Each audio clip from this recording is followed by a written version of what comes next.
Este evento está coesponsorizado por el Doctorado en Estudios Americanos y por el Centro de Estudios Americanos. Entonces yo voy a hablar un poquito, brevemente, de lo que es el doctorado, y luego le voy a hacer la palabra a Gonzalo para que hable también brevemente del centro que él, a Gonzalo Serrano, el profesor Gonzalo Serrano, del centro que él dirige.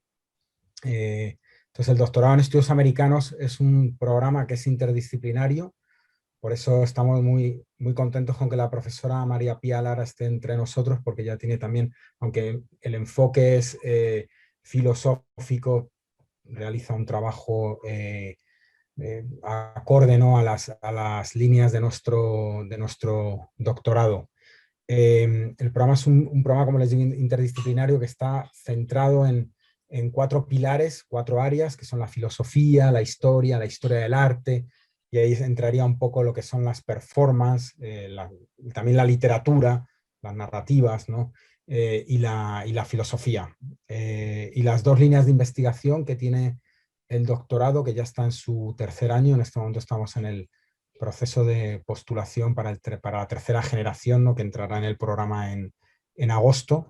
Las dos líneas de investigación, una de ellas son los estudios de frontera, y el otro son los estudios de circulaciones, de ideas, de materialidades, de bienes tangibles, de saberes.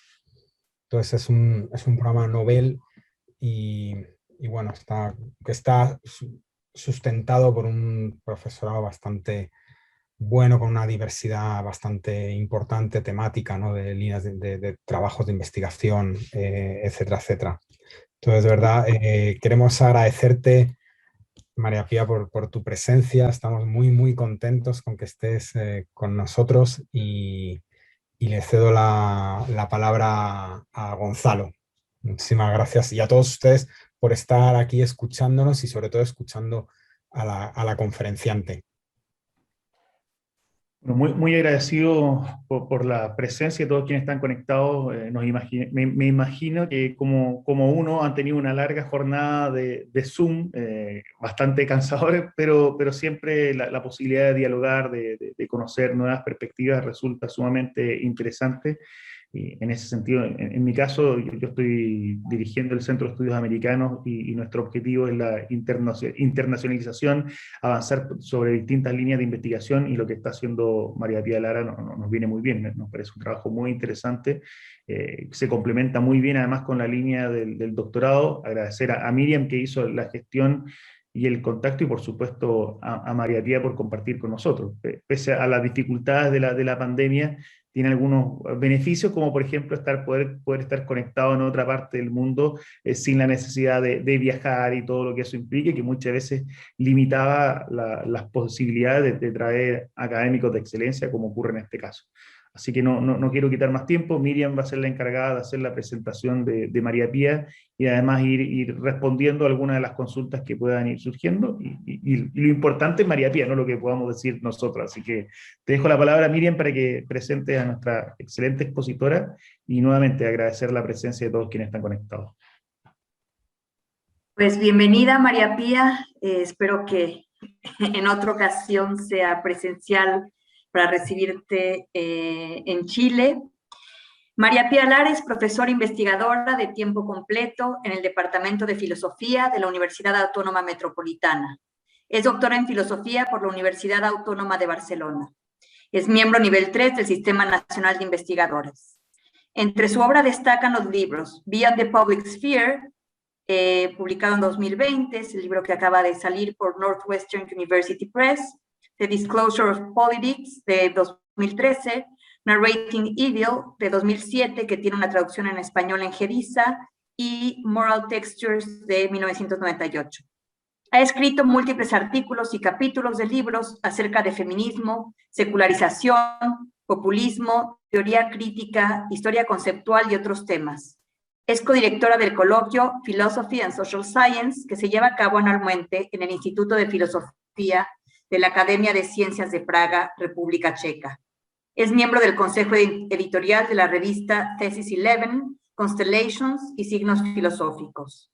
Ha sido profesora e investigadora visitante en la New School for Social Research, en la Universidad de Calgary, en el Instituto de Ciencias Sociales de la University of Western Australia, el Institute of Research of Women and Gender en la Stanford University y el Institut für Hermeneutik en la Freie Universität de Berlín.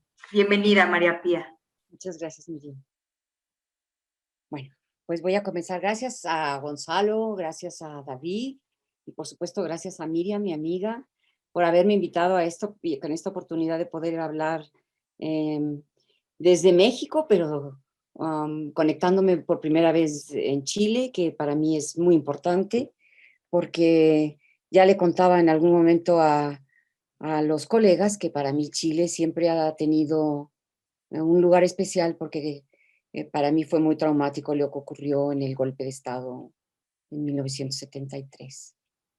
Y a partir de ahí, bueno, nunca se han despegado de mí las conexiones con los chilenos y mi solidaridad, por supuesto, con toda la gente que sufrió y padeció esa terrible dictadura. Bueno, comienzo. En mi libro Moral Textures definía los actos ilocucionarios como una poderosa interacción entre dos grupos, alter y ego, y como una clase de relación de narrativa performance acerca de cómo se construye un movimiento social con sus reclamos de justicia. El término de ilocucionario viene de cómo Jürgen Habermas lo desarrolló, inspirándose en los actos de habla teorizados primero por Austin y Searle. Habermas, sin embargo, le dio una dimensión normativa a estos actos de habla que antes no poseían, lo cual significó que el objetivo normativo de este tipo de actos de habla era legitimar el hecho de que un intercambio tiene que constituirse en forma simétrica y a partir del mutuo esfuerzo por lograr la comprensión de las dos partes. Cuando yo tomé el concepto habermasiano para desarrollarlo en mi propia teoría, lo que quería era proponer una perspectiva de cómo los movimientos sociales pueden persuadir a otros movimientos para unirse porque coinciden en los reclamos de justicia que ambos poseen. Por eso, en lugar de teorizar sobre alter y ego, voy a utilizar el concepto de contrapúblicos. Este concepto me permite presentar el contexto plural desde donde los reclamos sociales pueden entrar y ser visibles en lo público. Y al tener la posibilidad de construir con ellos una agenda política con intereses compartidos con otros grupos sociales, se puede decir que el éxito del intercambio es legítimo. De alguna forma, esto querría decir que el proceso debe establecer vínculos y o conexiones con otros grupos y que el objetivo es poder hallar perspectivas comunes o compartidas debido al tipo de experiencia que los identifican. También podría interpretarse como haber hallado las claves perfectas en las que consiste la perspectiva interseccional. Como deben saber, este concepto fue acuñado por Kimberlé Crenshaw y se refiere a las situaciones de opresión y de exclusión en donde convergen no solo las diferencias de género y sexuales, también las de raza, de clase social e incluso las étnicas. Una mujer pobre, indígena y dominada por su marido sería un buen ejemplo de intersecciones. La interseccionalidad debería ser comprendida como el principio libidinal del que hablaba Ernesto Laclau, al hallar la común articulación de demandas acerca de la dominación o la explotación. De esta forma, damos cuenta de que este proceso posee un elemento afectivo que está en el corazón de cualquier movimiento social. Pero también hallamos una dimensión epistémica en este proceso, ya que debemos aprender a conectarnos con lo que significa identificar cómo las experiencias de otros y la nuestra nos exigen una capacidad crítica, pero también una orientación ética para poder articular una posición común o compartida, desde donde podamos construir un proyecto político común y abierto. Otra forma de describir esto sería diciendo que podemos hallar una mejor imagen de ellas y nosotras compartiendo un horizonte común. Se trata de un proceso de aprendizaje mutuo en el cual las dos partes aprenden y pueden verse de otra manera tras la interacción. Es una forma de develamiento parecida a la experiencia de una epifanía o de una iluminación que nos termina por revelar que hay una dimensión ética que le otorga sentido a las demandas que tenemos. Y cuando dicho intercambio es exitoso, la aparición de la coincidencia de posiciones nos permite iluminar un camino procesual que tiene por objetivo la transformación social para mejor. Pienso que es desde el género desde donde pueden converger todas las otras exclusiones o formas de dominio. Antes, siempre se nos pedía que el problema del género esperase primero a conseguir otros objetivos como la revolución, la desaparición de las clases sociales, el problema del autoritarismo o el fin de la dictadura. Pero en el fondo, el problema es que ha sido el guión político de los hombres y los objetivos feministas han permanecido atrapados entre la correlación que existe entre el patriarcado y el capitalismo. Y por eso necesitamos insistir en que de ahora en adelante hemos de construir el marco político feminista. En lo que sigue, voy a desarrollar aún más mi inicial concepción de acción ilocucionaria con la conexión entre narrativas e imágenes, el tema de cómo una cierta narrativa gana fuerza en la esfera pública y de qué manera cambian las percepciones sobre el problema que ahí se expone, es precisamente lo que tematizaré en este trabajo. Las jóvenes feministas de hoy saben perfectamente bien acerca de la importancia que tiene el imaginario social y ellas han puesto especial énfasis en cómo abordar el tema de la violencia patriarcal. Mi ejemplo más admirado de lo que es un acto ilocucionario es el mensaje performance del guión titulado Un violador en tu camino. Como ustedes saben, se lo debemos al colectivo Las Tesis y es un guión que ha generado iteraciones, repeticiones, en todas partes del mundo.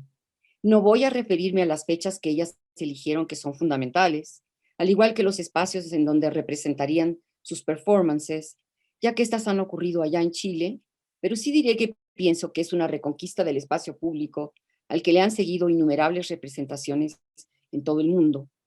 Rescatando el lugar desde donde se escenifican todos los reclamos o problemas políticos y sociales que tienen que ver con el bien común, las preocupaciones sobre la justicia o el buen funcionamiento de las instituciones, las tesis rehacen los lugares en los que fueron colonizados esos espacios por la violencia de Estado que supuso la dictadura de Pinochet, los lugares en donde el ejército ha masacrado y violado a las mujeres y los lugares en donde se torturó a tanta gente para resignificarlos con la aserción común feminista de que las mujeres de hoy día encarnan a los agentes del cambio para bien. Separándose del papel de víctimas y convirtiéndose en las agentes activas contra toda forma de opresión patriarcal, ellas quitan del imaginario social las representaciones de las mujeres como las culpables de lo que les ocurre. Narrativas contrahegemónicas de los movimientos sociales feministas. Antes de pasar a desarrollar mi modelo de acciones ilocucionarias, quiero decir algunas cosas acerca de mi concepción de narrativas. Quisiera ir un poco más allá de la definición tradicional del uso del término, el cual supone que se trata de una historia escrita que luego se hace pública. Quiero traer aquí al historiador Hayden White, quien entendió que todos los eventos histórico-políticos y sociales del siglo XIX se escribieron a través de efectos retóricos y construcciones poéticas. Él sostuvo, por ejemplo, que los grandes historiadores habían interpretado los eventos históricos en base a modelos literarios. Jules Michelet utilizó el romance, Leopold von Ranke a la comedia, Alexis de Tocqueville a la tragedia y Jacob Burckhardt a la sátira. White también señaló cómo los historiadores y políticos utilizaron tropos y figuras del habla para esclarecer mejor sus perspectivas políticas. Por ejemplo, él comentaba que Marx utilizó a la metonimia y a la sinédoque como herramientas para organizar su perspectiva teórica. Por eso es que White comprendió de forma increíble cómo las estructuras narrativas poseen un cierto comienzo y un final con el que pretenden darle el sentido al pasado. También tenía claro que la ideología no puede definirse como una simple distorsión de la realidad, sino como una forma particular de representación de las sociedades. Más aún, él afirmaba que ya que las representaciones son herramientas que nos permitan articular el sentido, también son productos imaginarios y por eso pueden transformarse.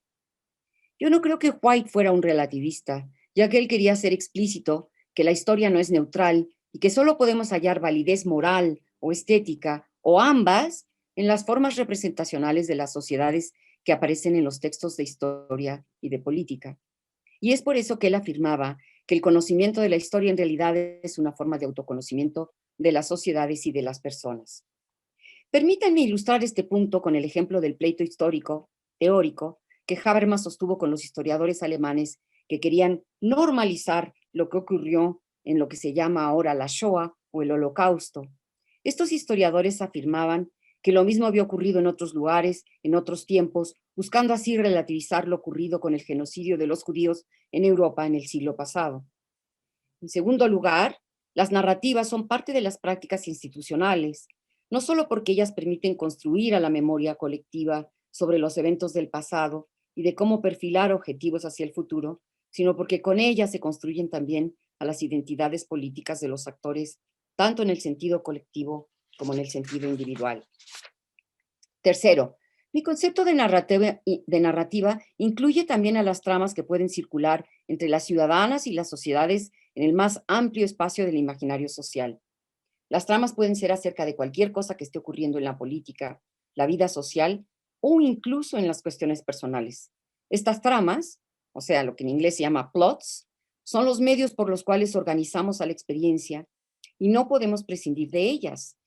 Debido a que las narrativas son partes esenciales de nuestras experiencias más profundas, ellas poseen estructuras cognitivas que tienen muchas funciones. Pueden calmar nuestros temores, aportarnos una visión más amplia que la que teníamos, darnos esperanzas, etc. También pueden generar toda clase de emociones negativas, incluyendo el enojo y la desesperación. Los actores sociales y los espectadores se ven reflejados en representaciones específicas del mundo social y político, porque éstas se identifican con imágenes que pueden motivarnos o persuadirnos acerca de la necesidad de ciertas transformaciones para mejor o para peor. Por ello, ciertas tramas relacionadas con los movimientos sociales poseen o pueden poseer un peso normativo en sus reclamos, por lo cual es necesario compartirlo e incitar a otros, ya que lo que se intenta es finalmente articular mejor las ideas acerca de la justicia y de cómo inspirar a otros a compartir esta necesidad del cambio para un futuro mejor. Las narrativas históricas tienen propósitos morales y políticos específicos, y estos contenidos son no evidentes no solo por el resultado de las acciones que se representan y de cómo se intensifican los efectos dramáticos y retóricos, lo cual nos permite desarrollar mejor un cierto tipo de representaciones que las filósofas llamamos la buena sociedad, entre comillas. Cuando organizamos acciones en una narrativa coherente, queremos reflejar las experiencias particulares que pueden ser captadas por aquellos que nos merecen aprecio o respeto o que nos importan. Como muy bien ha señalado Maeve Cook, las representaciones de la buena sociedad no exigen autoridad en materia de validez, más bien develan en forma más poderosa lo que es el objeto trascendente, ético, para articular mejores formas de orientación ética que otras representaciones rivales. Desarrollar representaciones de ciertas acciones puede expresarse a través del lenguaje, al cual también conceptualizo en un sentido amplio. Incluye la comunicación a través de performances o puestas en escena de los movimientos sociales, a través de perspectivas morales que se pueden captar con imágenes y formas expresivas, o aún del silencio. El lenguaje tiene dos dimensiones, una denotativa y otra expresiva, y a mí la que me interesa es esta última.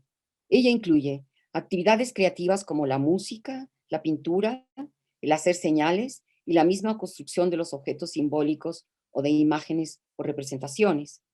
Las expresiones ponen de manifiesto el tipo de herramientas que elegimos para encarnar lo que queremos decir. Por eso yo comparto la concepción expresiva del lenguaje de la teoría de Charles Taylor, el cual presenta una imagen del lenguaje muy diferente al denotativo. Cito a Taylor: el lenguaje no es un aparato que pueda desmontarse como instrumentos, los cuales pudieran verse como transparentes y que puedan proveernos de ideas sobre las cuales el lenguaje posee absoluto control. Más bien es algo así como una red, y para complicar más esta imagen, está presente en el todo y en las partes. Hablar es tocar una pequeña parte de la red y lo hace para hacer resonar a ella frente al todo, porque las palabras que utilizamos ahora tienen algún lugar en la totalidad de la red. No podemos tener en principio una clara visión de las implicaciones de lo que decimos en un momento cualquiera. Nuestro lenguaje es algo más que lo que él comporta, es infinito. La aspiración de no ser en absoluto un prisionero del lenguaje, tan apreciada por Hobbes y Locke, es en principio, dice Taylor, irrealizable. Así que El lenguaje comprende una serie de actividades que pertenecen al terreno de nuestras capacidades expresivas y su verdadero centro yace en la capacidad de ser formas de vida. Conectado con este sentido wittgensteiniano de formas de vida, se puede ver con más profundidad lo complicado que es poder expresarnos acerca de nuestras experiencias. Taylor dice incluso que el lenguaje es una institución de lo social y de la vida pública, y esto es de gran importancia para lo que quiero defender en este ensayo. Volviendo a los usos de narrativas, alguien podría decir que no causan conflictos, pero yo afirmo que precisamente porque encarnan emociones y se construyen con la memoria al servicio de causas políticas, ellas son también una forma de praxis. Aquí conviene recordar la definición de Paul Ricoeur. Dice Ricoeur, el carácter de la mímesis, que es la representación, ¿no?, es tal que como actividad se convierte en poiesis. Y si seguimos por esta ruta de definir a la mímesis por el mutos, el entramado, lo que he llamado antes el plot en inglés, entonces no dudaríamos en comprender a la acción con el objeto de la expresión mímesis praxeos, como el correlato de la actividad mimética gobernada por la organización de los eventos dentro de un sistema. Cuarto, las narrativas, aún las narrativas históricas, están permeadas de objetivos políticos. Por eso necesitamos enfocarnos sobre las posibilidades de encontrar las claves que puedan poseer peso moral, ya que esta es la condición necesaria para aquellos movimientos sociales que aspiran a transformar a sus sociedades para mejor. Las narrativas son la herramienta más poderosa utilizada por los agentes políticos, también para los historiadores, porque a través de estas construcciones podemos darle sentido a nuestras experiencias de un tiempo histórico particular y darle peso normativo a nuestros reclamos, ya que lo que deseamos es que otros puedan participar con nosotros, elaborando mejor un sentido de la justicia incluyente y que pueda inspirar a otras en acciones futuras. Pero ¿cómo podemos aprender a discriminar entre las diferentes clases de narrativas? Esta pregunta es de vital importancia para mí, ya que yo quiero darle fuerza normativa al impacto de aquellas narrativas y performances que puedan ser consideradas como acciones ilocucionarias. Enfatizo esto porque el objetivo de estas acciones es transformar la percepción de la gente acerca de las instituciones políticas y sociales y pensarlas como un proyecto de transformación para mejor. El proceso de convencer a otros actores significa que la acción ilocucionaria posee un reclamo normativo, es decir, posee contenido ético y también posee un cierto tipo de crítica, la justificación de por qué ciertas instituciones son dañinas o peligrosas, porque a través de ellas se construyen formas de dominación política y social de un grupo sobre otro, de una raza sobre otras, de un género sobre otro, lo cual impone una desigualdad sistémica. Ambos, el contenido moral y la crítica, han de producir un efecto ilocucionario, ya que se trata de una forma de vincularnos con otros porque compartimos experiencias sobre injusticias padecidas. El modo ilocucionario constituiría una apertura que ilumina nuestro camino hacia una epifanía donde la gente puede verse a través de las imágenes poderosas que permitan el cambio de percepción a través de la imaginación que tiene el poder de resonancia. Cuando ello ocurre, significa que hemos sido capaces de producir una imagen que nos permite compartir la orientación ética que ha resonado en otros gracias a nuestra intervención. También significa que los ojos y la mente pueden abrirse gracias a cómo las acciones performativas pueden resonar en otros. Como un ejemplo de una acción ilocucionaria, consideren cómo el video de George Floyd y su iteración de la frase "no puedo respirar" reduplicó en otros la fuerza de la crítica sobre el racismo que las madres de muchos de los jóvenes han padecido con la muerte prematura de sus hijos. Ellas fueron las primeras que organizaron el movimiento de Black Lives Matter, pero es la imagen de Floyd la que sembró el imaginario antiviolencia racista que ahora está muy presente en la realidad americana. El primer momento de un proceso largo de fuerza ilocucionaria consistiría primero en un momento negativo, en la posibilidad de ver cómo se hacen injusticias a otros. Entonces viene un segundo momento, sobre el que hablaré después, el cual consiste en una construcción positiva de una imagen, como si esta fuera pictórica y en donde aparece la justicia, como diría Maeve Cook, como el objeto trascendente. El objetivo común del cambio no significa que de inmediato pueda ocurrir lo que deseamos. Más bien significa que solo podemos tener éxito si aceptamos la clase de interrogación que podemos utilizar en las formas de expresión que poseemos, discursivas, no lingüísticas, etc.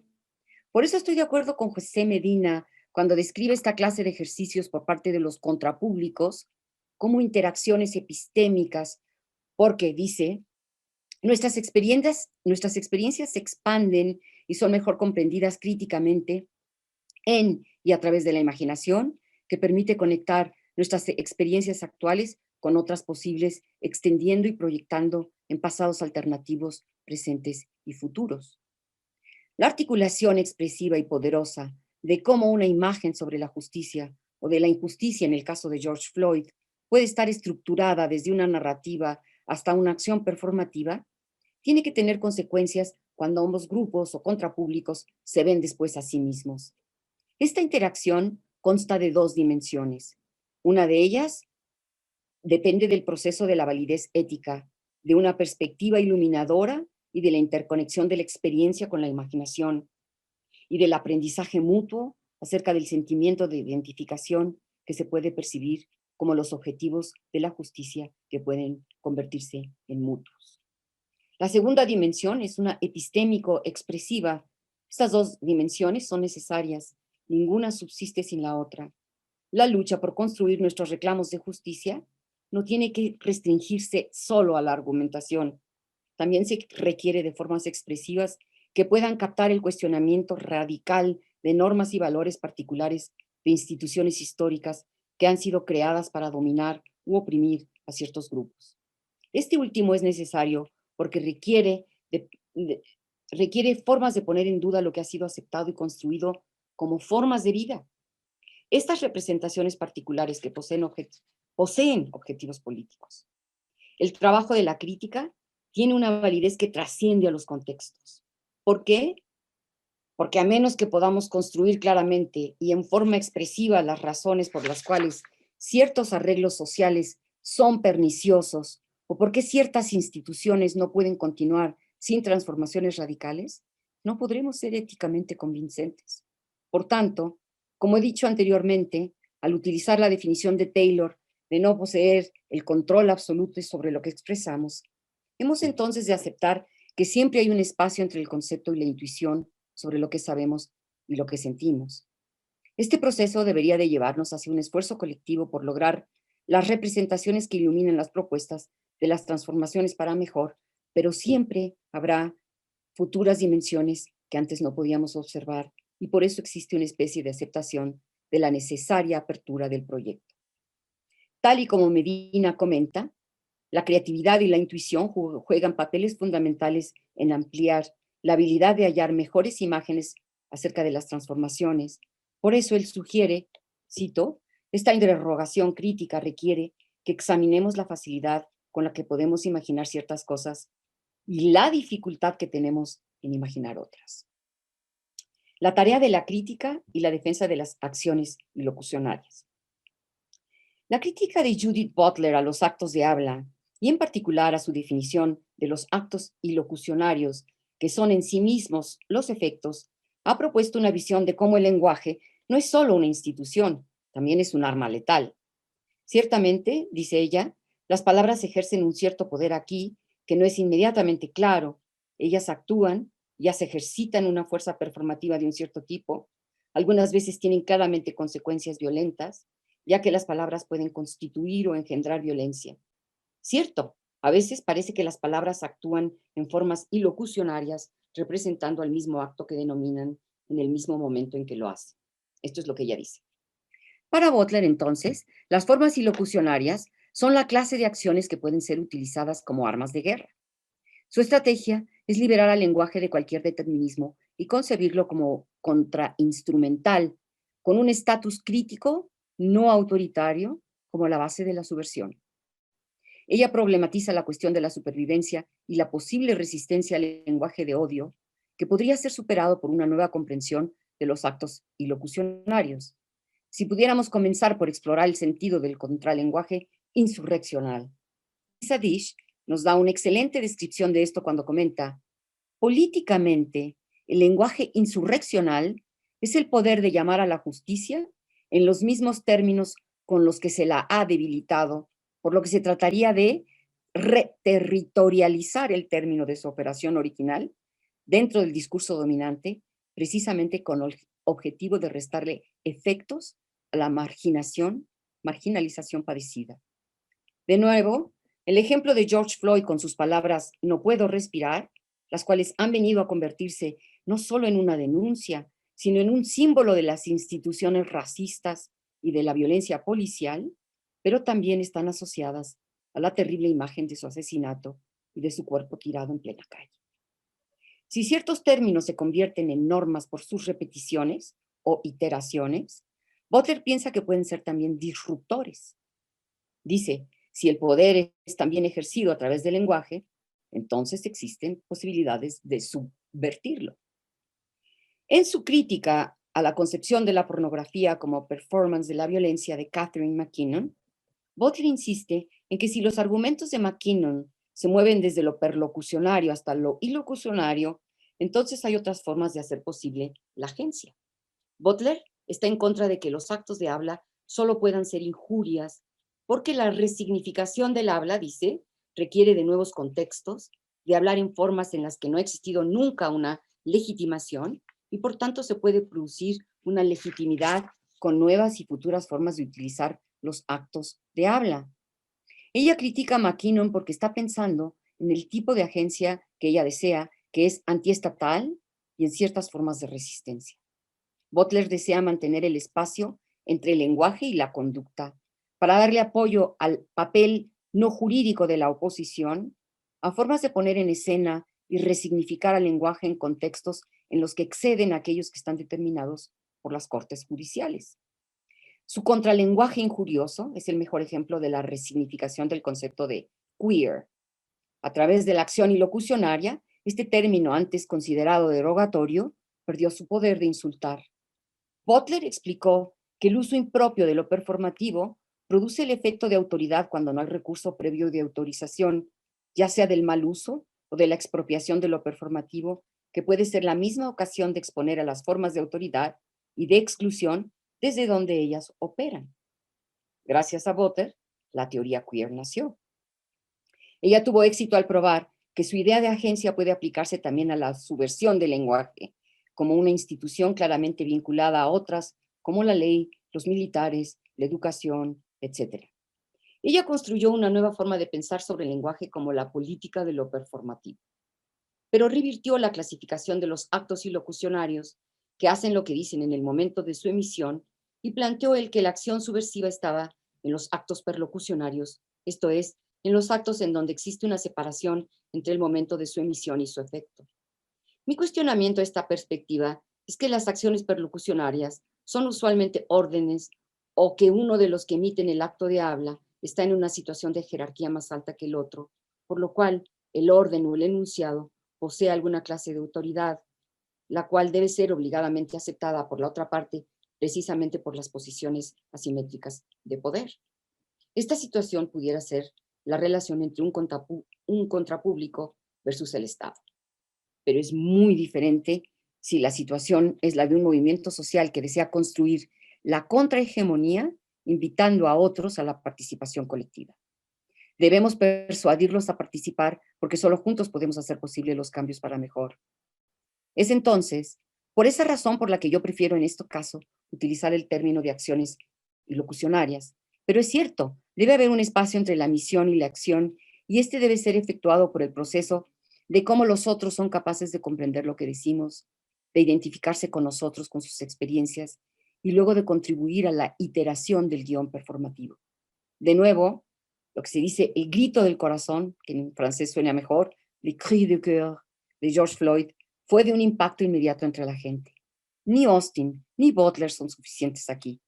Necesitamos de mi interpretación de lo que es mi concepción de los actos ilocucionarios que poseen fuerza ilocucionaria. Este espacio de separación debe situarse en los espacios de la imaginación y el feminismo antirracista que nos permite ver los cambios de percepción una vez que la performance ha tenido lugar. la construcción de la temporalidad, citando al término asociado con ciertas significaciones, y la forma en la que cuestionamos esas relaciones de poder, yacen como las acciones ilocucionarias nos dejan ver a los otros en formas antes inimaginables. La agencia, según Butler, se desarrolla al mismo tiempo que cuando una emite una crítica. Esto se refiere a la primera parte, a la dimensión negativa de la que ya he hablado antes. Esto debe quedar claro por ahora. Segundo, para Butler, la crítica debe suspender al juicio si se desea permanecer en una posición no autoritaria. En su libro, El reclamo de Antígona, ella utiliza a Sófocles como un ejemplo de una performance o representación que provoca, dice ella, formas innovadoras de articular y poner en escena a las normas sociales y a las relaciones sociales. Más aún, ella explica cómo Hegel y Lacan interpretan esta historia de maneras diferentes, reconociendo que ambos contribuyen a sus propios contextos históricos y con sus perspectivas diferentes. Sin embargo, ella concluye que Antígona era una excluida y por eso es que la ve capaz de conectar sus acciones con la crítica inmanente de Butler, en tanto que demuestra, dice, que actuar cuando una no tiene el derecho de hacerlo es lo que le permite distorsionar todo el vocabulario de la familia, que es la precondición de lo humano, e implícitamente cuestiona lo que deberían ser las mismas precondiciones de la vida. Para Butler, las normas son parciales y siempre generan exclusiones. Por eso es que ella cuestiona las ideas de universalidad, porque también ellas pertenecen a un contexto particular e histórico. La clase de universalidad que Butler quisiera poner en juego es parecida a la de Walter Benjamin con su todavía no, es decir, algo que permanece irrealizado y por lo cual no puede llenarse normativamente hablando, por lo cual podríamos decir que la intención de Butler es no estar situada en una posición autoritaria que pudiera excluir a otras en sus reclamos futuros. Ella busca lo abierto e indeterminado como la idealidad de lo ideal, por lo cual rehúye la teleología y la escatología. Butler añadiría, si hubiese algo así como lo mesiánico en lo performativo, sin duda sería una forma de pensar que se anticiparía a reconocer que no existe la realización de tal cosa como un posicionamiento de conseguir su última realización. La concepción de Maeve Cook de la crítica y la validez. Maeve Cook ha estudiado extensamente los esfuerzos de las sociedades para representarse a sí mismas. Maeve Cook ha estudiado extensamente cómo los esfuerzos de las sociedades para representarse a sí mismas pueden construir herramientas críticas que son útiles porque podemos comprender que el concepto de crítica posee un contexto de validez trascendental. Para Cook, esta es una forma de discriminar entre los diferentes reclamos como objetivos políticos y demostrar cómo algunos de ellos poseen contenidos éticos en sus narrativas. En su libro, Representando a la buena sociedad, Cook demostraba cómo la teoría crítica, los contextualistas radicales del tipo de Richard Rorty y las posiciones contextuales trascendentales comparten el objetivo de evitar posicionarse en un punto de vista autoritario, porque sólo así pueden pensar que la crítica posee alguna clase de validez. Cook también afirma que la ética significa que somos capaces de rendir cuentas como agentes responsables. Esta dimensión es importante para la política porque algunas posiciones postestructuralistas han prácticamente borrado a la agencia individual de los sujetos y los consideran puramente como efectos del poder. Por esta razón, Cook revisa extensamente las posiciones de Ernesto Laclau y Judith Butler. Ambos comparten rasgos similares en sus teorías, pero también tienen diferencias que para Cook son reveladores. Ella demuestra que Butler no está negando la existencia del universal, pero lo ve como una separación entre lo ideal y lo real. Por otro lado, Laclau reconoce que hay formas particulares de definir a la justicia o a la democracia y que éstas deben ser representadas como poderosas para que otros quieran sumarse al proyecto. Laclau piensa que el momento normativo, es decir, lo ético, es necesario pero imposible de realizar. Por eso Cook demuestra que su noción, la de Laclau, de la imagen que inspira el cambio, le hace falta un desarrollo conceptual mejor. Cook argumenta, en forma convincente, que Butler no rechaza lo universal, sino los conceptos cerrados, porque estos se convierten en exclusionarios, juiciosos y autoritarios. En cambio, Butler quiere preservar la idealidad de los ideales al permitir que las prácticas de la crítica puedan desestabilizar y distorsionar a las normas, exponiendo así su contingencia de lo que es presentado como necesario y la incompletitud de lo que es presentado como completo. Sin embargo, como Cook demuestra, este espacio entre el principio de la idealidad y lo ideal y su actualización histórica es lo que provee al espacio de la crítica como algo trascendental porque puede cuestionar lo dado.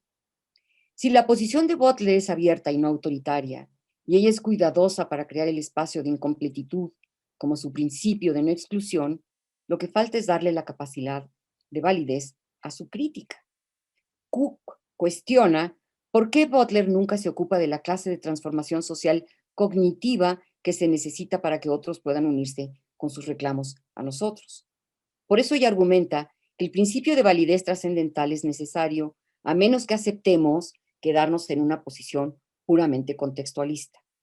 Es por esta razón que el concepto de crítica de Butler no es útil porque necesitamos poder discriminar entre diferentes posiciones.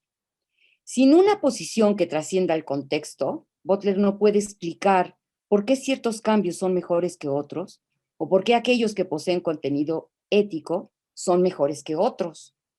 El ejemplo de Trump, cuando ocurrió la manifestación de Virginia en Charlottesville, en donde los supremacistas blancos entraron a romper con violencia la manifestación antirracista contra la resistencia del Estado a remover las estatuas de líderes racistas y remover así al pasado supremacista.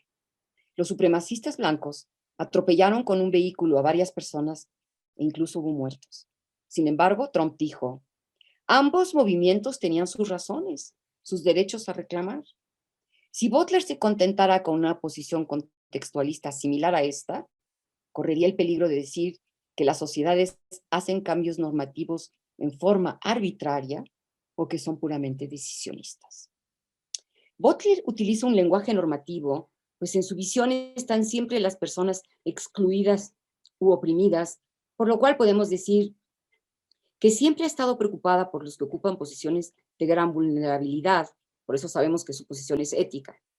Por eso Cook insiste en que la posición de Butler mejoraría si ella aceptara que necesita de la validez trascendental de la crítica frente a lo que significa un cuestionamiento ético. La crítica es trascendental porque puede pasar a cuestionar los contextos, todos. Esto hace que esté ligada a un contenido ético, lo que permite que los participantes puedan cuestionarse acerca del por qué el punto de vista de los excluidos es importante. Su punto de vista permite establecer un serio cuestionamiento a las normas e instituciones sociales y a sus supuestas justificaciones.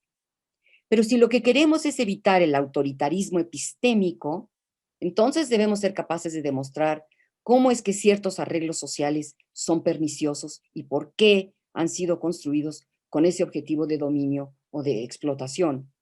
Si reconocemos eso, entonces podremos comprender que no son simplemente contingentes, ya que fueron creados debido a que existen relaciones asimétricas de poder y de dominación con los que un grupo permite, estimula y somete a otros grupos.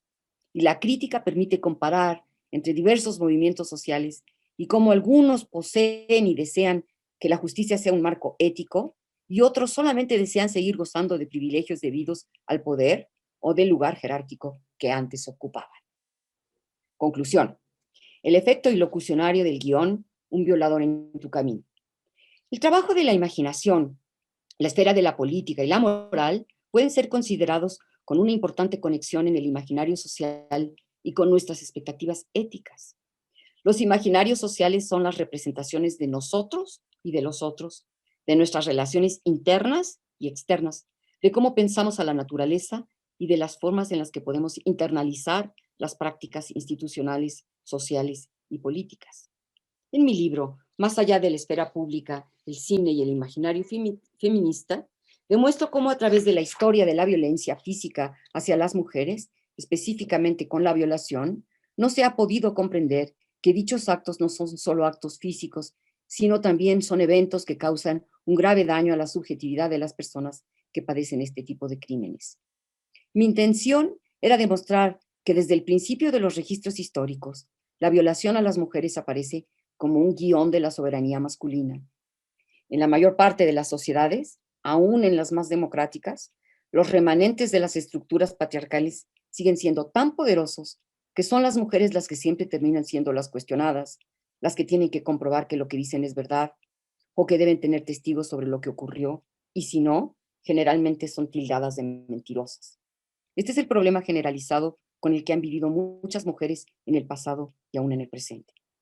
La comprensión de la violación como un fenómeno histórico enmarcado bajo las estructuras patriarcales capitalistas necesita ser tematizado como lo que es: actos de violencia perpetrados no solo contra los cuerpos de las mujeres, sino con ellas convertidas totalmente en objetos, en lienzos para pintar, en guiones sobre la soberanía política de cuerpos construida por el patriarcado durante siglos.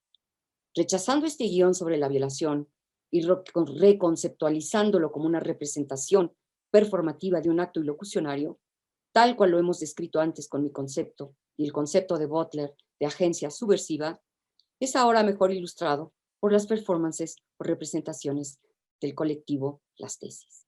El espectáculo liberador estimula a las mujeres a organizarse con una coreografía plagada de símbolos y ejecutar su performance mientras cantan el más claro himno feminista. Este guión es una expresión poderosamente subversiva contra el patriarcado y su tropo, donde las mujeres aparecemos siempre como las culpables. El canto y la representación construyen una imagen de cómo las instituciones han colaborado para perpetuar la violencia contra las mujeres.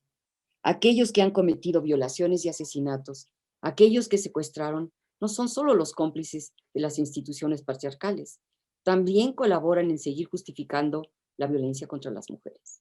La justifican. Sí, el efecto dramático conlleva un contenido ético que permite a las mujeres que se unen en las iteraciones de las representaciones múltiples que han aparecido en todo el mundo a compartir una común experiencia sobre el pasado y el presente. Estas jóvenes que se unen buscan construir una nueva concepción de la libertad y de la igualdad. Tienen la capacidad de poder imaginar un futuro distinto y un mundo sin violencia hacia las mujeres. Solo con una transformación política radical de todas nuestras instituciones sociales y políticas, empezando por la familia, podremos construir el movimiento global que el colectivo Las Tesis ha comenzado a organizar. Este esfuerzo de ellas está ya localizado en el imaginario feminista. Aparecen todos los días nuevas representaciones en el mundo entero. Ellas nos han enseñado que es posible tener esperanzas de cambiar el mundo para mejor, mientras se expresan también con el enojo, el dolor y la solidaridad, ahora reimaginado como un acto de habla, que nos une a través de los espacios de las experiencias del pasado hasta un futuro que todavía no llega, pero con el que vale la pena pensar como una imagen de justicia. Estoy consciente de que todavía esta imagen no está completamente desarrollada, pero será mejor iluminada cada vez que se unan más activistas alrededor de esta gran esperanza de construir una sociedad mejor, libre para las mujeres. Muchas gracias.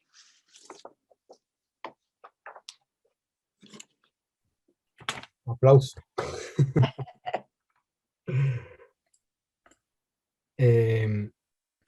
Perdón, no sé por qué he levantado la mano, lo que quería era aplaudir con el meme ese que hay de aplaudir.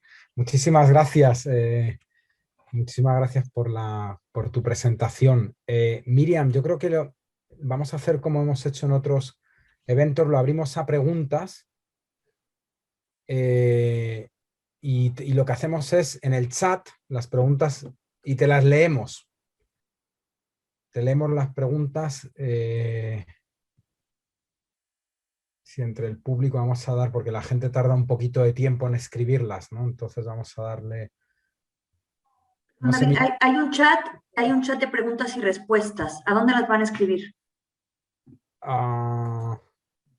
Pues no sé, yo siempre las suelo mirar en el chat, pero si las ponen en el otro, tengo ahora mismo abiertos los dos. Okay. Tengo abierto el de preguntas y respuestas, ahí por ejemplo, ahí estaría bien.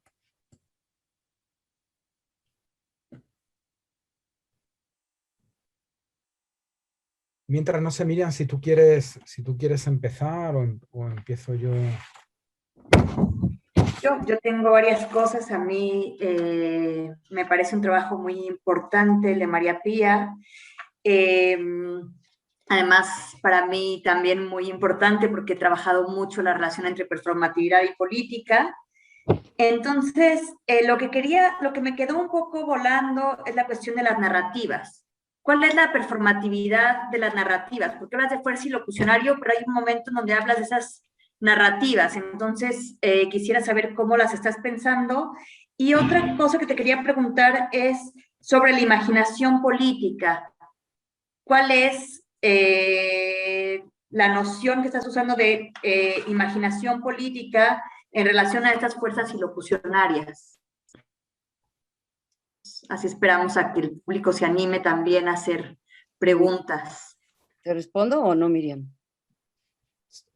Creo Sí, que adelante. sí. Yo creo que sí. Sí, Bueno, adelante. mira, las narrativas es que todo es una historia. O sea, por eso te digo que las historias están en todas partes. Y mi concepción de narrativas aquí está muy vinculada a la idea de Hayden White, de que ninguna historia que contamos está desprovista de efectos literarios, y esos efectos literarios contribuyen emotivamente a que se impregnen en ti, te modulen, te hagan, digamos, identificarte con ciertos valores, desidentificarte con otros, etcétera. Pero además, también tiene un aspecto institucional, en el sentido en el que se insertan en todas las prácticas materiales institucionales que tenemos. Por ejemplo, los cuentos, ¿no? Los cuentos infantiles, digo.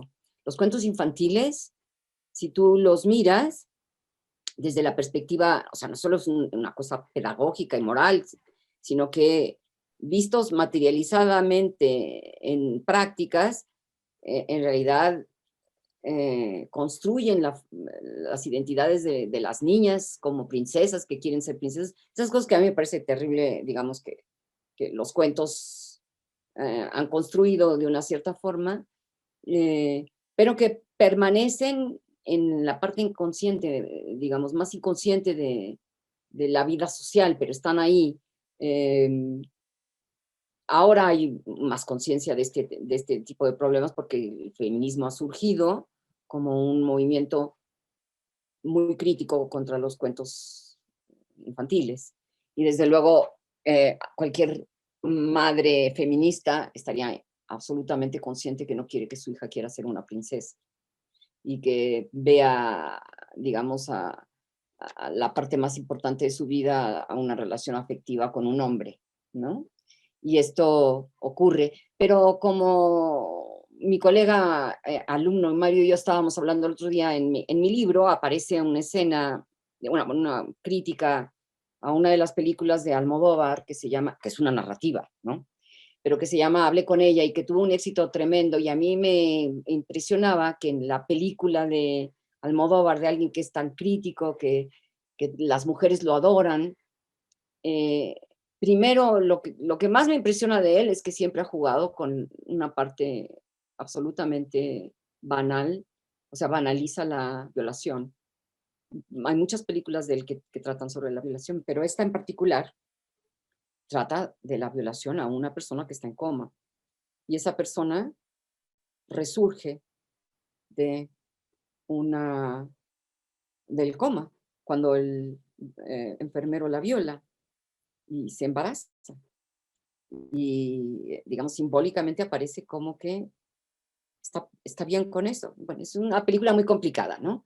Pero hay elementos en esta película, yo lo hablaba con el que realmente ha hecho mucho trabajo en estas narrativas de cine, que se quedan mucho en el inconsciente de uno, ese Robert Pippin. Y yo lo hablaba con Robert Pippin, ¿no? Este es una película que está especialmente vinculada a mitos. Y los mitos son estas narrativas, digamos, prehistóricas que están desde el principio por lo menos de las distintas culturas, desde Adán y Eva, es decir, Adán y Eva como mitos, y como narrativas, hasta la que él liga la película de Hable con ella con un mito de von Kleist, de este escritor alemán, donde hay una historia terrible porque la historia es que es una mujer que es rescatada por un conde que era soldado, etcétera, también aristócrata, como un Volkonsky, digamos, la rescata, se queda en esa noche en una especie de guarida de él, mientras ella duerme, él la viola. Ah, y, y después ella se embaraza, claro, y le pide, ella es viuda, le pide matrimonio, pero le tiene que decir lo que hizo, ¿no? La película, digo, la historia de von Kleist es terrible, pero está asociada al mito origen de la Bella Durmiente. Al final, la Bella Durmiente es una princesa que está dormida y a la que, para que ella despierte, tiene que besar el príncipe.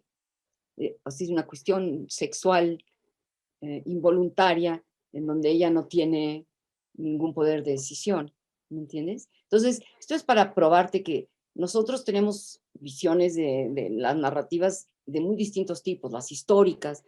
Tú aprendes en la escuela sobre el patriotismo y sobre tu país y lo que tú quieras.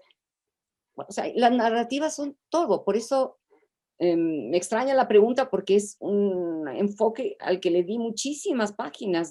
O sea, Hayden White dice, imagínate que no hay nada que se pueda contar que no tenga un artefacto o herramienta literaria y que por eso prenden con uno, ¿no? Tienen un poder de captación. Bueno, de cómo se pasa, si entendí bien la pregunta, de lo narrativa a lo performance, bueno, es que las performances son narrativas. No hay ninguna otra manera que entenderlas así. O sea, si me cuentas algo, a menos de que sea, como discutíamos en algún momento en la presentación de mi libro en la New School, ahora hicimos una presentación en abril, a menos de que se trate de cosas como TikTok y cosas de ese tipo donde salen las gentes y bailan y hacen cosas así medio absurdas, ahí no hay narrativas, ¿eh? Ahí no hay. Pero en casi todas las cosas que hacemos, cuando tú le cuentas a tu amiga que te fue muy mal en un paper porque lo presentaste y te sentías así, ya sabes, es una narrativa. Por eso yo estoy utilizándola en un sentido amplio y luego en sentidos dimensionales, en el sentido político, en el sentido institucional, en el sentido cultural, etcétera, ¿no? O sea, pero es tan importante la manera en que están asociadas las experiencias a las narrativas, precisamente porque existe un lazo fundamental entre cierta forma cognitiva, o sea, cierta forma de poder entender coherentemente cualquier cosa cuando tú le das un orden a los episodios de tu experiencia. Gracias, gracias. O sea, justo estaba pensando en esas construcciones de la subjetividad, pero también construcciones de lo social. Voy a irme a las preguntas del público, porque hay algunas. María Alfredo Hernández te felicita por tu ponencia, querida María Pía. Un par de preguntas. Primero, ¿cómo este fabuloso performance de las tesis echa luz sobre el rumbo reciente que ha tomado el feminismo más joven en México? Segundo, ¿tendrías en mente un performance similar a Un violador en tu camino con repercusión pública en las que los hombres estemos tratando de resignificar las masculinidades?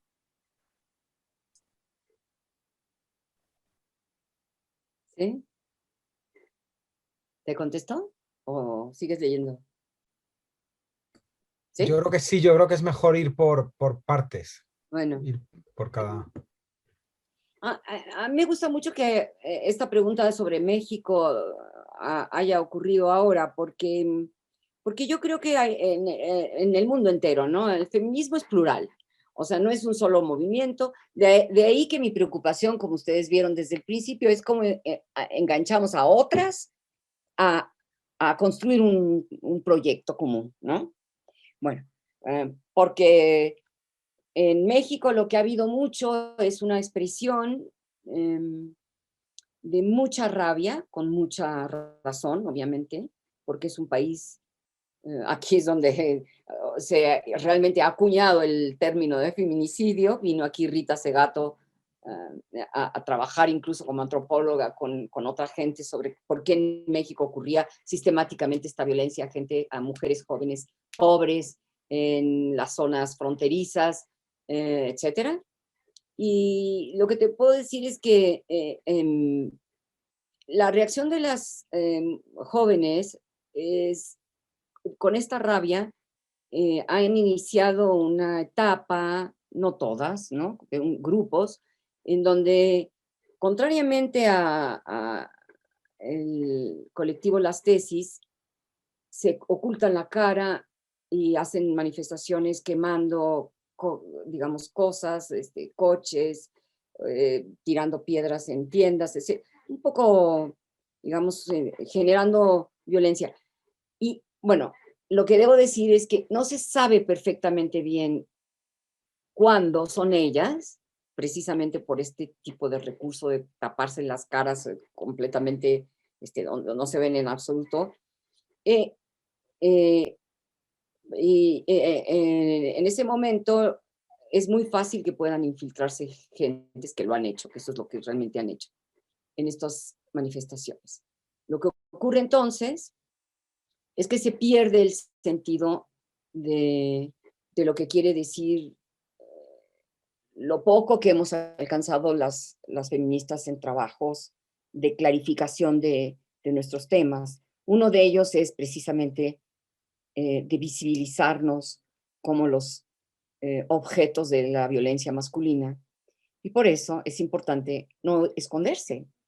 O sea, es precisamente lo opuesto de las tesis, ¿no? En lugar de ponerse... Bueno, yo considero que la violencia solamente puede generar más violencia. Y desde luego, imagínense ustedes en estas condiciones donde todo el mundo está con mascarillas, tapado, etcétera, de negro, vestidas, ¿no? Entonces es muy fácil que uno pueda decir, todo el vandalismo en realidad no es de ellas, pero facilitan esta situación.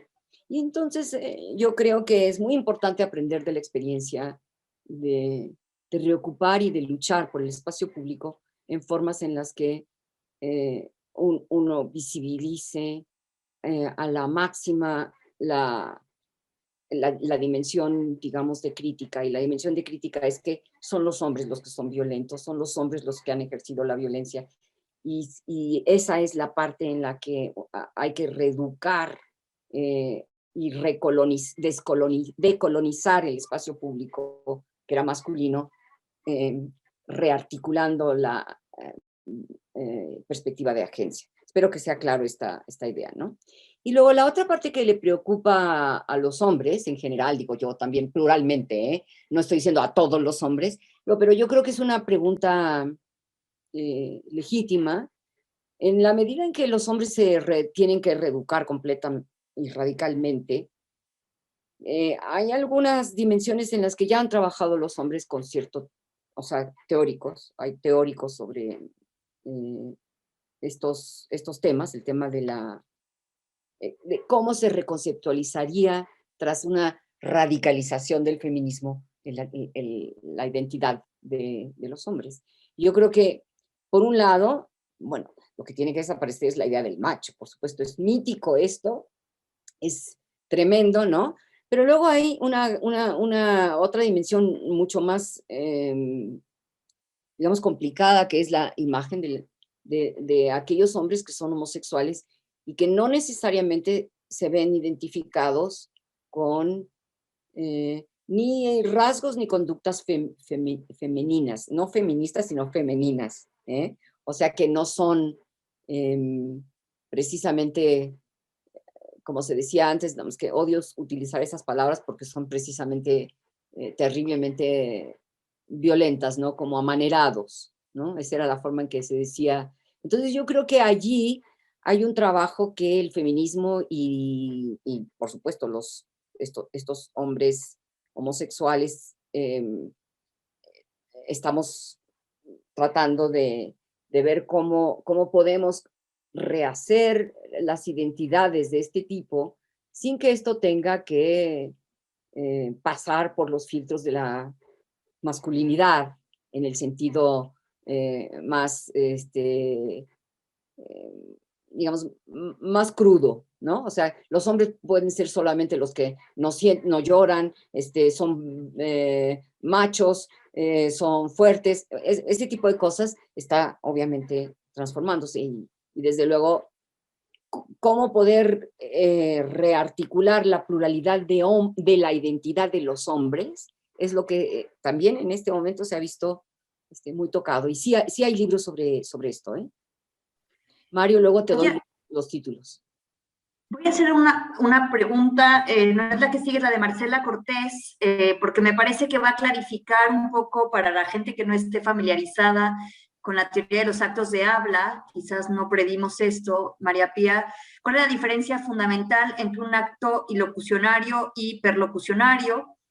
¿Y cuál predomina en la performance de las tesis? ¿De qué forma y con qué sentido frente al cuestionamiento institucional? Lo agradezco para puntualizar mi resumen y quedar con esta idea muy clara con respecto a la exposición. Muchas gracias.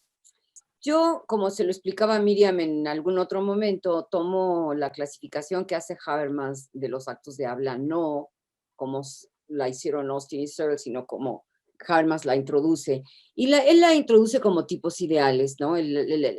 Los actos perlocucionarios son actos en los que hay alguna asimetría en la comunicación. Esta asimetría puede ser localizada en cualquier sentido. Por ejemplo, una orden puede ser un acto perlocucionario, un mandato puede ser un acto ilocucionario, pero también si yo, por ejemplo, teniendo una cierta información sobre algo o el estado de las cosas y no te la informo a ti, quiero jugar con ventaja con respecto de ti, ahí también tengo una posición, digamos, en donde me coloco en una situación de poder, aunque tú no lo sepas, ¿no? Entonces, para él, los actos perlocucionarios suponen una posición no asimétrica. Y la posición que él dice simétrica es la posición en la que, sean cuales sean las circunstancias, uno reconoce al otro como un igual, y entonces el esfuerzo y el objetivo es tratar de explicarse mutuamente el uno al otro.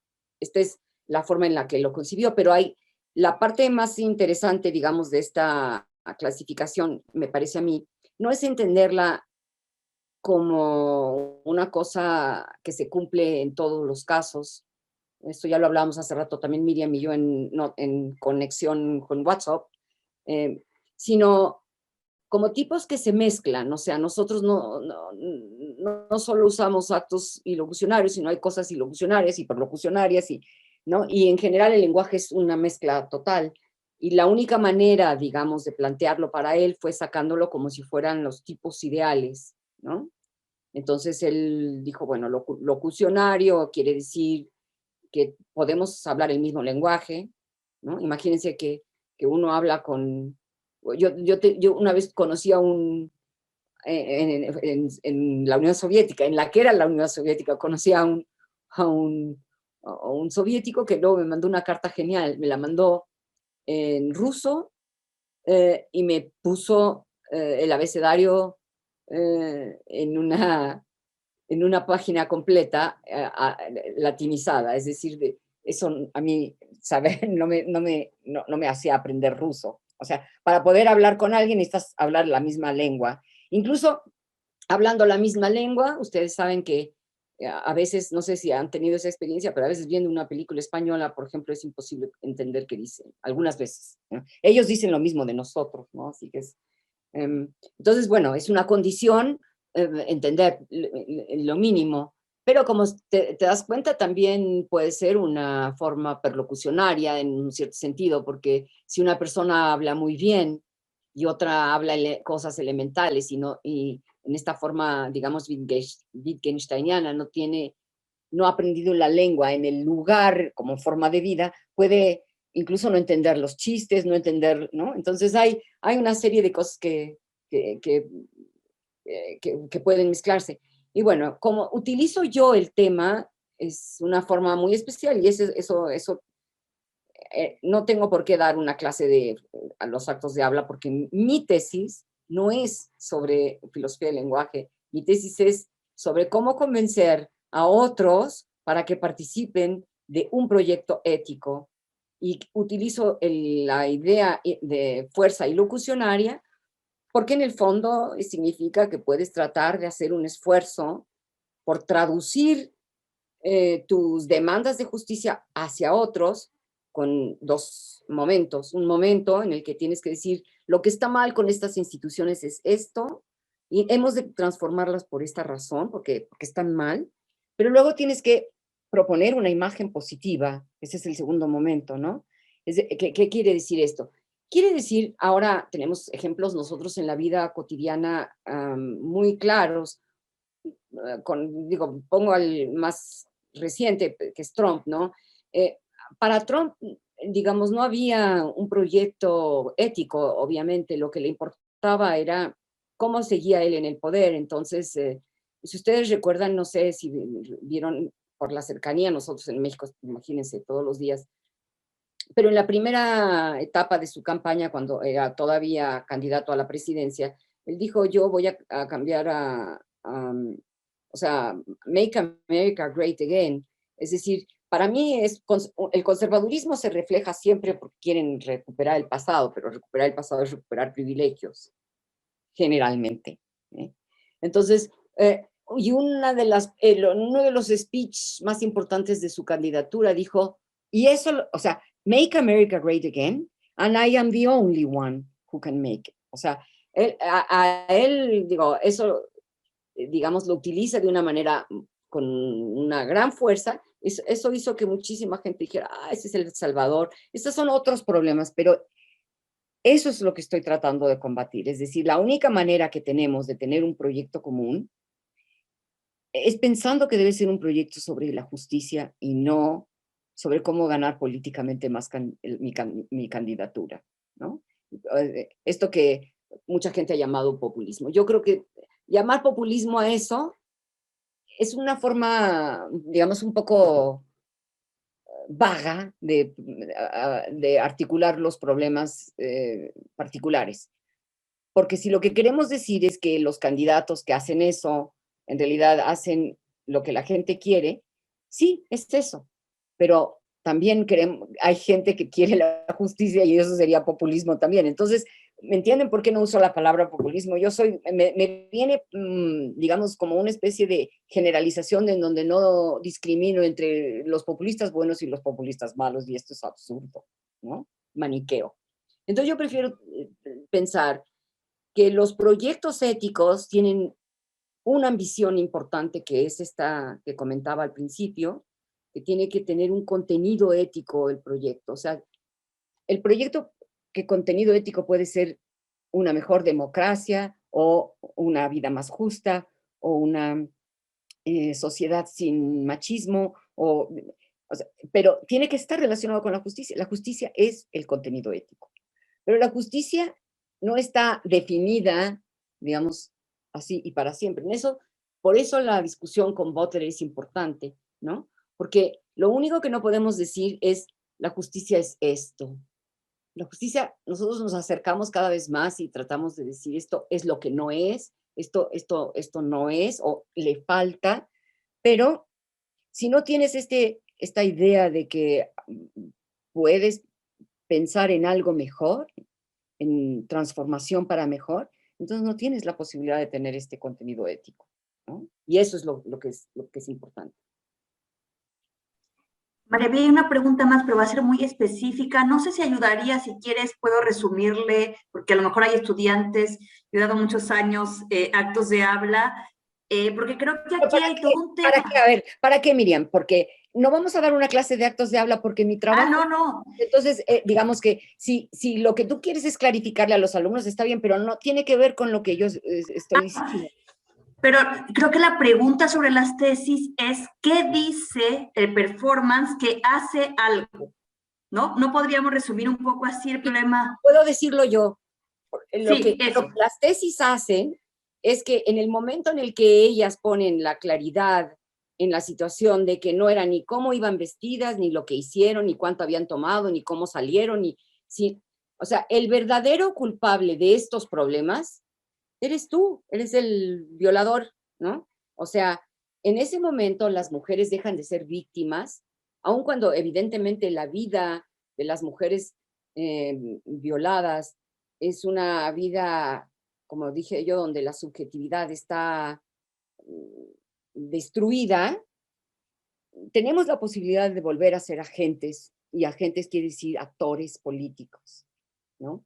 Y algo de eso es que cambia radicalmente, porque a partir de ahí, en lugar de ser una persona pasiva, eres un actor político. Y es bien interesante que además eso haya tenido ecos, como tú bien dices, en Kenia, en París. Aquí hay una pregunta de Antonia Biu, no sé si tú vas a conocer esto, María Pía, porque dice, es muy fuerte la contranarrativa de las tesis respecto del himno de Carabineros. Ahí hay todo un tema. no sé si para una mexicana esto va a ser... Está bien que lo digas tú, que yo no... Yo, sinceramente, ahora sí que, claro, yo debía haber empezado incluso la presentación de hoy diciendo, desde luego que esta es una opinión de una persona de afuera, ¿no? Y que lo que yo puedo decir de las tesis es una opinión con respecto exactamente a lo que decía Miriam ahora, a que ha habido esa ecohabilidad de la que hablaba José Medina, que tiene que ver con la fuerza ilocucionaria, que las mujeres inmediatamente en Kenia ven que ellas pueden pasar a ese himno, a su contexto, lo pueden articular con sus reclamos, y que en España, en México, en Londres, o sea, esta performance ha sido para muchas iluminadora. Y leía el otro día en El País, que se los mandé a ellas, leía una noticia de una escritora mexicana cuya hermana fue asesinada por el novio. Y una de las cosas que ella decía es que yo cuando oí el himno de las tesis dije, es eso, es eso. Y entonces ella pudo hacer la biografía de la hermana que por tantos años la había tenido cargada de cómo cuento la historia de mi hermana, ¿no? Y la hermana parece, por la noticia que decía, que la había asesinado el exnovio. Esto pasa muchísimo en México, ¿eh?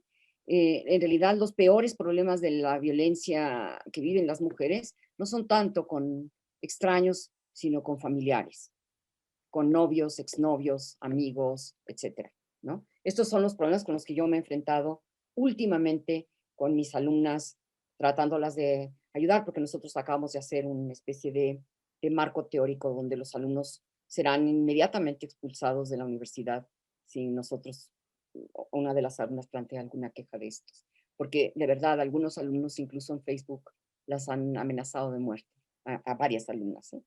Bueno, entonces lo que yo quería decir en un cierto sentido es que evidentemente yo tengo esa opinión de ese ejemplo, pero no puedo hablar de la realidad de Chile, soy una extranjera, las cosas que yo digo pueden sonar a veces eso, como fuera de lo que es el contexto de Chile, y desde luego no conozco ese ejemplo de los carabineros. Entonces, yo tampoco. No, claro, siempre es interesante Gonzalo. Pensar. Hay otra pregunta aquí también muy interesante de Ricardo Lobnitz. Claro, la cuestión siempre es pensar qué pasa cuando ese eco, cuando esa performance, cada vez que se hace, ¿qué pasa? Porque no es nada más que se haya hecho una vez en Chile y mujeres de todos lados del mundo la hayan visto, sino que también la hicieron, también la bailaron, también alzaron su voz. Las Creo que eso tiene que ver. Las empodera. En el momento en el que tú tienes las palabras y te las apropias y las haces la tuya, tu versión, te empodera, te convierte de víctima en agente. Y esta pregunta creo que se enlaza muy bien de Ricardo.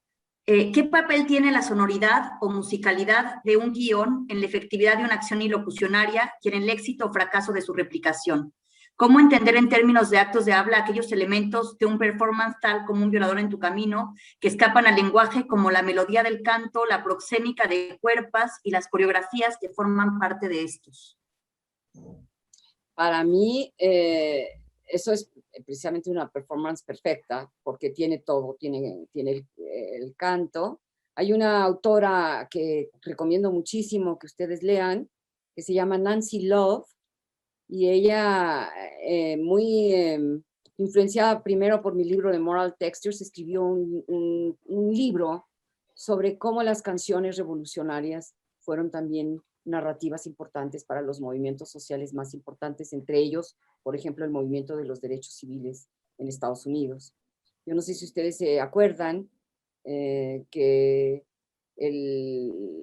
la inspiración de Bob Dylan es un cantante de folk que se llama Woody Guthrie, y él hizo una canción maravillosa que cantaban todos y que está en el famoso speech de Martin Luther King que dio en el Memorial Place ahí en Washington, en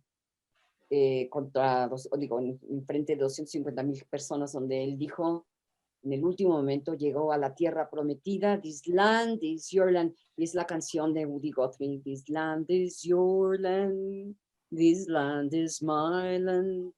Y es precioso, ¿no? Entonces, Nancy Love hizo eso, pero luego sacó ahora un libro fantástico, también muy recomendable para quien esté interesado en este tipo de trabajos artísticos y demás, que se llama Trendy Fascism, fascismo de moda, donde ella revisa y deconstruye todas las canciones que están ahora de moda del supremacismo blanco. Y eso es una forma tremenda de investigación, porque canciones que nosotros de pronto no le hemos puesto atención salen allí como cuidado, ¿no? O sea, esto ha estado pasando, pero bueno, lo que las tesis tienen es todo, porque a mí me parece que la coreografía, o sea, utilizar el cuerpo es otra vez hacerlo, convertirlo en un eje de agencia y no en el motivo de la violación, de la violencia, de la objetivación, ¿no? El hecho de que todo esto está construido de una manera con un enfoque teatral, performativo, de representación, ¿no? Hace que las mujeres quieran repetirlo. Y claro, repetirlo no es simplemente repetirlo, es apropiárselo. Y apropiárselo es construir también la parte de uno, por eso no es el proyecto ya. El proyecto de ellas es el proyecto de todas. Y eso es lo que posee, lo que decía José Medina, posee ecohabilidad, y eso es lo que yo llamo la fuerza ilocucionaria. Es decir, algunos, digamos, pueden reconstituir porque hay material para que tú digas, cuando yo me puse la venda y empecé a cantar y me movía así y asado, estas chicas reconstituyen de alguna manera cómo se nos ha robado a las mujeres la dimensión de poder pensar en nosotras iguales y libres con el cuerpo, etcétera, ¿no? María Pía, aquí Antonia explica un poco su pregunta. Creo que, bueno, eso lo investigaremos quizás después. Creo que para tu paper o lo que estás por publicar sería interesante, porque dice que la letra es una reescritura del himno de los carabineros, que es la policía en Chile, y dice, el himno dice, duerme tranquila, niña inocente, sin preocuparte del bandolero, que por tu sueño dulce y sonriente vela tu amante carabinero. Dice un poco lo de la Bella Durmiente, o sea, quizás tú no sabías, yo tampoco lo sabía, que era una reescritura de este himno que tiene estas ideas. Hay una pregunta de Daniel Zárate. ¿Su crítica a Butler se podría entender? ¿Puedo dar las gracias a esta persona que...? Antonia Biusi es profesora del Departamento de Literatura en Adolfo Ibáñez, y luego le preguntaré dónde poder enviarte más información. Y me mandas el himno ¿no? Porque lo que es muy bueno de explicar para el mundo internacionalmente, digamos, es que evidentemente ellas han construido esta dimensión que tiene que ver con lo simbólico. ¿Sabes? Una parte importante del trabajo del imaginario feminista es ver toda la articulación de lo que puede entrar consciente e inconscientemente, interno y externo, de una historia que no se conoce, etcétera. Y eso es muy importante, ¿no? Hay una pregunta de Daniel Zárate. ¿Su crítica a Butler se podría entender como una apelación a una idea de justicia que atraviese todas las relaciones humanas? No, mi crítica a Butler,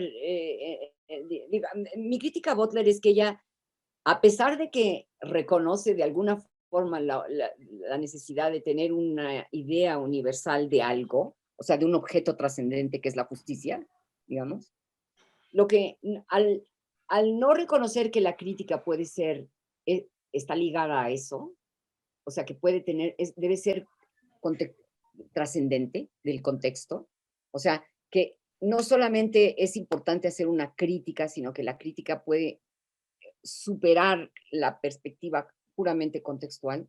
¿Por qué? Porque lo que tú tienes que demostrar en tu crítica es que puede haber otras formas, por ejemplo, de vida que no son de dominio, de jerarquización, de represión o de lo que sea lo negativo, ¿no? ¿Y cómo lo vas a hacer si no tienes una dimensión incluso imaginaria de lo que puede ser lo positivo? Y Butler se niega a describir esa parte, porque ella cree que eso es autoritarismo, ¿no? Entonces lo que estamos diciendo aquí es la parte negativa de la crítica tiene que estar asociada a una imagen también positiva. Eso es lo que es trascendental. No estás diciendo, ya con esto yo acabo con la idea de justicia y ya nadie me va a mí a cuestionar mi concepto de justicia. Al contrario, el concepto de justicia solo puede provenir de una especie de aspiración colectiva, ¿no? Construida por los movimientos sociales, porque son las personas que padecen las injusticias las únicas que pueden decir esto tiene que cambiar, no puede seguir así. Bueno, ¿cómo conseguimos la dimensión positiva? Solo podemos conseguirla pensando que puede haber una forma iluminadora que sea diferente que la que tenemos. Si no la imaginas, entonces no puede haber esa movilización. Si yo, digamos, digo, estamos todos en contra, a favor de destruir esto, sí, pero no tienes una idea de construcción. Eso es lo que les pasó a los revolucionarios franceses, ¿no? O sea, en algún momento ellos creían que era posible Robespierre, ¿no? Que era posible la construcción de la república, pero después estando ya en la destrucción de todo, no pudieron construir algo nuevo, ¿no? Digo, algo nuevo realmente. Pues María Pía, muchas gracias. Hay muchas felicitaciones, pero bueno, no las veo. Unas de ellas te agradecen que valoren a las tesis fuera de Chile y que sí, que ha habido un empoderamiento, que nos permitieron vivir momentos muy potentes y activaron un efecto protector y sororo. Y bueno, David, no sé si... Sí, yo creo que ya son las 8 de la tarde en Santiago, en Chile. Yo creo que las 7 de la tarde ahí en México, ¿no? Sí. Entonces vamos a dar por concluido esta reunión y desde luego agradecerte tu ponencia, tu conferencia magistral, que creo que es un tema súper relevante. Lo que yo me uno a lo que comentaba la profesora, que es profesora de Historia del Arte, Lía Carmelik, diciendo que esto es algo que al final ha trascendido Chile. O sea, es una cosa que tiene su origen en Chile, que se centra en Chile, y eso es algo que lo que queremos hacer en el doctorado, ¿no? Es centrar el conocimiento, el desarrollo epistemológico que hay en América, ¿no? América es un sujeto activo a la hora de crear conocimiento, no lo tradicional, ¿no? Que se ha visto América siempre. Y cuando hablo de América excluyo a Estados Unidos y Canadá. No, por supuesto.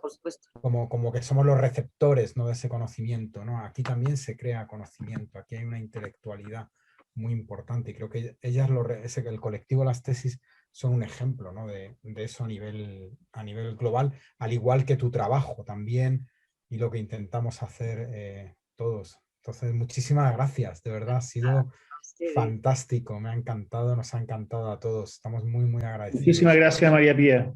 Muchas gracias. Muchas gracias, y la próxima vez por acá. Eso sí, aquí queda algo pendiente. Muchas gracias por todo lo que has hecho, Miriam, por esta conexión importantísima, por tu apoyo durante todo este proceso, por hoy, la presentación, por todo, Miriam.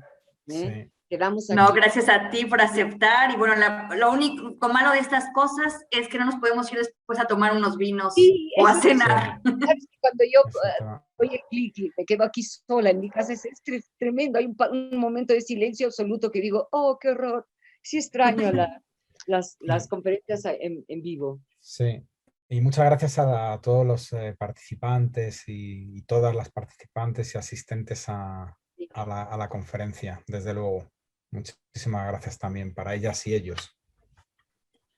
Gracias. Seguimos en contacto. Seguimos en contacto. Gracias, Gonzalo y Miriam y Carla, que no está allá, pero gracias.